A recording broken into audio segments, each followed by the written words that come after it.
Okay, we're back at it again. Welcome, Small Bean, and have a seat. And don't be shy. Oh, shoot. Don't try to go to the door. I control this whole room with my handy controller remote. Just by his time, I'll try to think of something. Riley, you're right. Don't make our guest wait. Riley comes out of her dog, and she was surprised but mad at the same time. Hi, Riley. Hello there, Scout. Riley mumbled. I'm gonna get you and rip you out of you and your host too.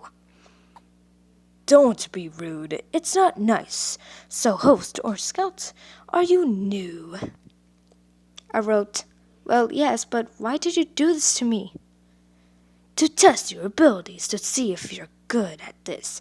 And when we're done with this tea party, there's no escape. Here, you're our toy now. How about no? Wait, what did you mean by no? They argued with each other, and so I pressed the red button and head out the door. Host, run! Go, go, go, go, go, go! I start to run, and I heard two people calling my name. So I went closer to the voice. Molly! We heard Roscoe getting close, so I wrote, you both, go. I know what I'm doing. Going. So we had the door and the gear was jammed. Here, let me get it. This time. She got the gear and to get unstuck. Host, pull me out, please. I pulled her out and her arm is ripped. Oh no. Wait, guys, I'm not going to hurt you. Riley told everything what happened and brained us to our lab and tried to unstitch my mouth, but it did not work. But I wrote, don't worry about me. I'll be fine, but I got a plan. I want to fix you and Roscoe.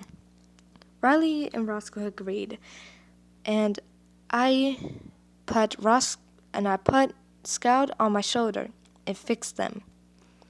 And they were impressed. Chapter 8. The Run Getaway.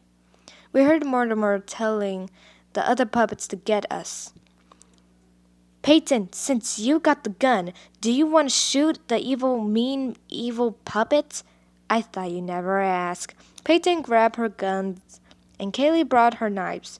But I noticed that they have all the scouts. So I grabbed all the scouts and put them in a bag, so they will be safe. And give the bag to Kaylee, and she noticed there's scouts in the bag, except for mine. Mine is on my shoulder. Roscoe, grab Kaylee, Peyton, and Molly, and me, and run as fast as possible, and head out to the outside. Roscoe did what he was told, but I ran, but Mortimer caught me. Where do you think you're going, Molly Jansen? I started to get my aim game face on, and start to distract him while the others run to the tunnel and throw Scout Prime to Roscoe. Roscoe sees Scout Prime and picked her up and start to run off while Scout is sad. Orange Scout, hey, she'll be okay? She is fighting for us to stay alive. She was a good favorite host. Why did I not tell her nice words? Ugh, I'm such an idiot. You cannot run away from me. Humans are meant to be tested by me and die by me, and I'm not going to let you go. Mortimer grabbed me and started to break my leg and tear off my leg, and the blood was dripping everywhere, and my hand. The bones in my hand started to crumple into dust of shame. So I gave up and started to hop with a crowbar and started to head out the door, and I cried. And when I got to the door, Daisy and Knick-Knack and Riley and Kaylee and Peyton and the other scouts and Scout Prime looks much taller and the same height as me. So she hugged me and cried, Host, you're okay. I'm so glad you're... what happened to your leg? My body was all ripped up into pieces. My arm was gone. My left arm was gone, and the blood is dripping everywhere, and my left eye pupil is gone, and the big line wound is all blooded up, and my hair was ripped. I looked at her and cried. And I finally got my mouth unstitched, but when she said that, I started to get dizzy and passed out. Chapter 9, The Fix. Scout Prime. Host, no! Scout held me tight, but Riley carried me, and she healed me. And I woke up, and all my wounds are gone, but my pupil is still gone. But my left leg is still intact. And the same with the black circles, and my mouth is unstitched. So basically, all my body parts are now all fixed by her chemicals. Is unstitched, and I can finally talk. I walked downstairs, and Scout was happy. She runs up to me and hugged me, and we fell.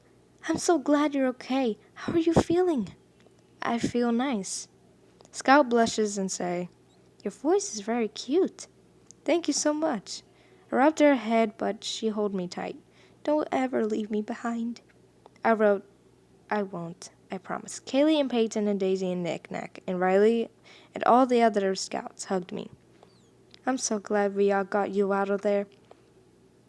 And we went to bed, and Scout got scared. Hey, Molly? Yes? May I sleep with you? I'm scared. Sure, go ahead. She went in my bed and cuddled. Here, and I rubbed her head. Hey, Molly? You can turn on my light. I turned on her light and rubbed her head, and had a good night. The end. How do you like the story? Because at this point, I think the ending is pretty cute. And as I said about the whole thing about it's going to have gore in it, well, it has a little bit gore, but not that much. But I hope you like this story. Like and subscribe and hit that notification. And if you liked it, hit that like button and share it to your friends. Yeah, share it to your friends if you like this story. And I hope it does become more likely. And there's going to be a part 2. And I'll try to not overwork myself. Oh, and the Puppeteers part 2. Okay, guys, like and subscribe and hit that notification, and boom! Thank you so much for listening to my book. Stay wild and stay safe. Woo!